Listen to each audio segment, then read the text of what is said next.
Allô tout le monde, j'espère que vous passez du bon temps. Je sais pas si vous avez vu ma petite série au sujet du végétalisme. J'ai aussi mis en ligne une capsule sur mon avis sur le documentaire What the Health, qui était aussi un documentaire sur le végétalisme.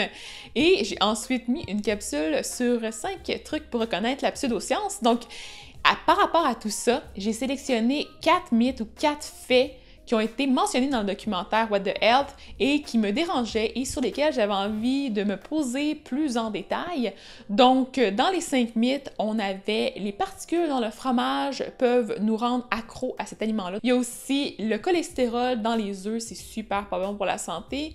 Il y avait aussi la viande transformée en lien avec les problématiques de cancer et le lien avec la cigarette. Donc, est-ce que c'est semblable, la viande, la cigarette, est-tu semblable? Et il y avait aussi le mythe que je vais vous présenter aujourd'hui qui se trouve à être le sucre en lien avec le diabète. Donc, est-ce que le diabète est causé par une consommation trop élevée de sucre ou est-ce que le sucre n'a absolument aucun lien avec le diabète?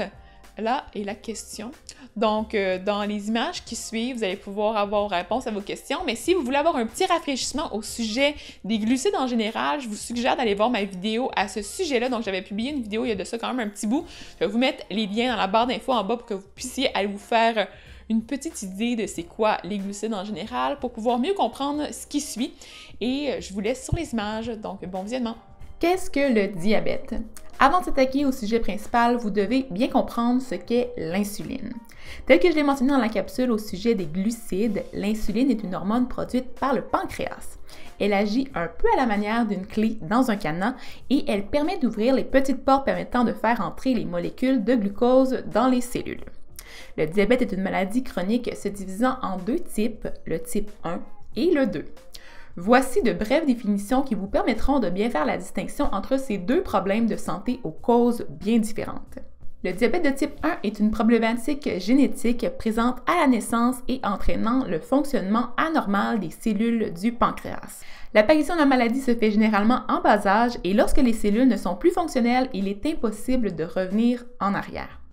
Les gens atteints de cette condition de santé ne seront donc pas en mesure de produire naturellement de l'insuline et ils devront s'en injecter après chaque repas selon la quantité de glucides consommés.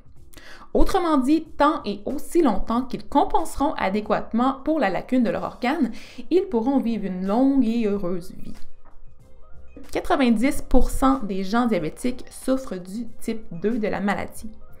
Contrairement au type 1, ce type est fortement relié aux habitudes de vie. Il est donc entraîné par la présence de syndrome métabolique, une situation caractérisée par une obésité androïde, donc en forme de pomme, une hypertriglycéridémie, une hypertension artérielle, un taux moins élevé de bon cholestérol dans le sang, donc le cholestérol HDL, une hyperglycémie à jeun ou un diabète. Au niveau de la physiopathologie, il débute par une réduction de la sensibilité des cellules du corps à l'insuline, découlant de l'augmentation du gras abdominal. On nomme cette situation insulino-résistance. Ceci affectera tout particulièrement les cellules du foie et celles des muscles qui ne seront plus en mesure d'absorber le sucre, donc le glucose, en circulation dans le sang. Parallèlement à tout ça, l'excès de gras dans le sang sera transformé en glucose par le foie, un autre mécanisme entraînant l'augmentation de la glycémie. Pour régler ce problème d'hyperglycémie, le pancréas augmentera la sécrétion d'insuline jusqu'à s'en épuiser. Finalement, l'inefficacité du pancréas, combinée à la résistance à l'insuline des cellules du reste du corps, causera une augmentation continue du taux de sucre dans le sang. C'est à ce moment-là que le signal d'alerte est lancé. Les symptômes du diabète se feront sentir de plus en plus intensément. Les gens d'âge avancé, de sexe masculin et ceux ayant un faible niveau d'activité physique seront plus à risque de souffrir du diabète de type 2. C'est cependant le surpoids et l'accumulation de gras en général, mais tout particulièrement celle qui se trouve au niveau du ventre, qui sera le principal facteur de risque de la maladie. Le diabète se développe donc lorsque les cellules bêta du pancréas auront été surutilisées à force de tenter de compenser pour l'inefficacité de l'insuline et l'augmentation du glucose dans le sang. La gravité de la maladie passera du stade prédiabète jusqu'à l'obligation d'utiliser de l'insuline en injection plus le pancréas perdra ses fonctions normales.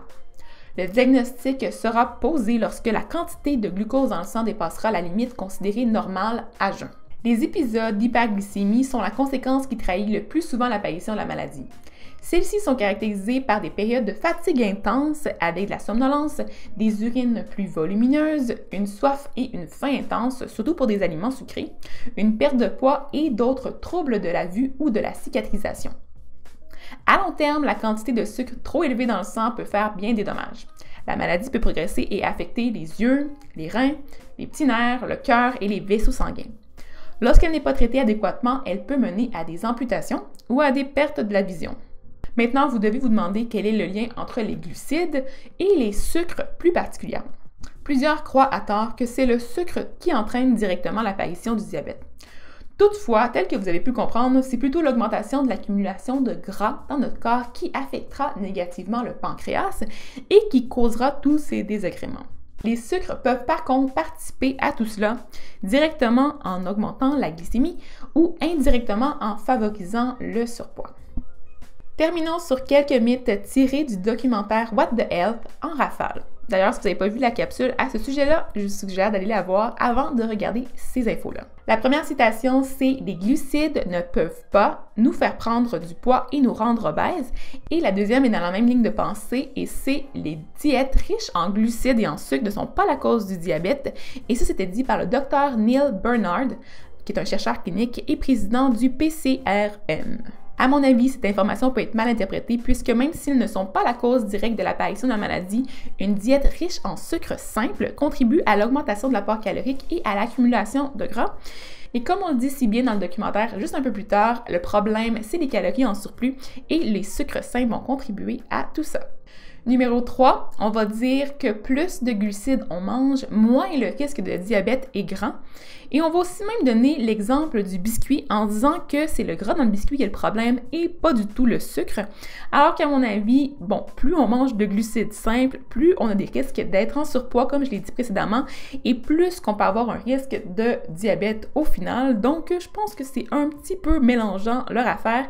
Et concrètement, oui, le sucre, au final, ça finit par entraîner le diabète si on en mange trop. Donc voilà, j'espère que ça vous a aidé, que ça vous a éclairci les idées au sujet des glucides, que c'était suffisamment clair. Vous avez pu voir que j'ai réutilisé des petits dessins que j'avais déjà fait dans mon autre capsule. Mais pour la suite, je vais essayer quand même de vous partager les autres 4 trucs, en tout cas. Je sais pas quand, donc ça va toujours être un petit peu des surprises. Donc, si vous voulez pas les manquer, je vous suggère de cliquer sur la petite cloche de notification. Comme ça, vous allez avoir des alertes quand je vais mettre des vidéos en ligne et vous allez pouvoir aller les voir si ça vous intéresse. Bien sûr, j'ai encore plein d'autres contenus de prévus. Donc, n'oubliez pas de vous abonner à ma chaîne.